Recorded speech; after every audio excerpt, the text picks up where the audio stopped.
Hello, আমি প্রিয়াঙ্কা আর তোমরা দেখছো দ্য প্রিয়ান ফ্রেম। আজ আমাদের এখানে রামনবমীর পুজো আছে, তো সকাল সকাল স্নান করে রেডি হয়ে বেরিয়ে পড়েছি পুজোর জোগাড় করার জন্য। শাড়ি পরার ইচ্ছে ছিল, কিন্তু ভাবলাম কুর্তি পরেই পুজোর কাজগুলো করে আসি, তারপরে এসে শাড়ি পরবো। এই হচ্ছে আমাদের মন্দির, হনুমানজির মন্দির, যেখানে আজ রামনবমীর পুজো হচ্ছে। দেখতেই পাচ্ছ যে সবাই যে যার মতো কাজে ব্যস্ত, কেউ ফল কাটছে, কেউ পুজোর অন্য জোগাড় করছে।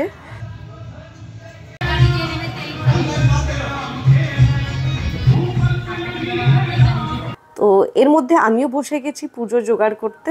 আমায় কাজ দেওয়া হয়েছে এরকমভাবে আম পাতাগুলোকে সুতোর মধ্যে বাঁধার, যেগুলো মন্দিরের সামনে ঝোলানো হবে।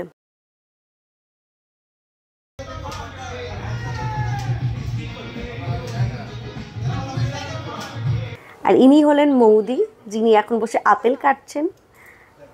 অ্যান্ড ইনি হলেন রিঙ্কিদি, যিনি শশা কাটছেন। এনারা খুব মন দিয়ে শশা, ফল, আদার্স ফল সবই কাটছেন।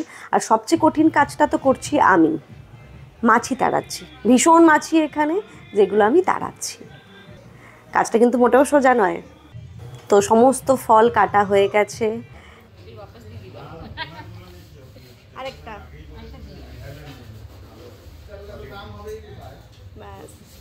মিষ্টি সাজানো হয়ে গেছে।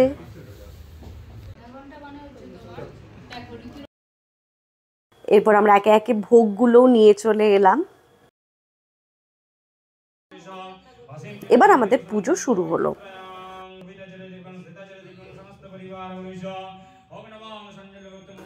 বেশ অনেকজনই জমায়েত হয়েছে পুজো দেখার জন্য, এবং তার মধ্যে থেকে একজন দাঁত বার করে বসে আছেন।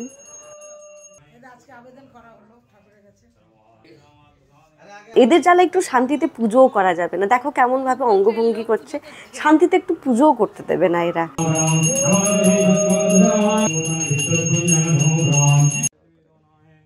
আর ইনি হলেন সায়ন্তন। এখন ডুরি বাজছে, খুব ভালো মানুষ মুখ করে এখন ডুরি বাজছে। একটু আগে আমার পর কাইমাই করছিল, আলমারি চাবি খুঁজে পাচ্ছিল না বলে। অ্যান্ড সবার শেষে ফাইনালি আমি এসেছি ডুরি বাঁধতে। ভিডিও করার একটা লোকও তো চাই। সব কিছু গুছিয়ে ফাইনালি নিয়ে বসেছি প্রসাদের থালা হাত, অ্যান্ড তুলে নিয়েছি আমার সবচেয়ে ফেভারিট, অবভিয়াসলি মিষ্টি।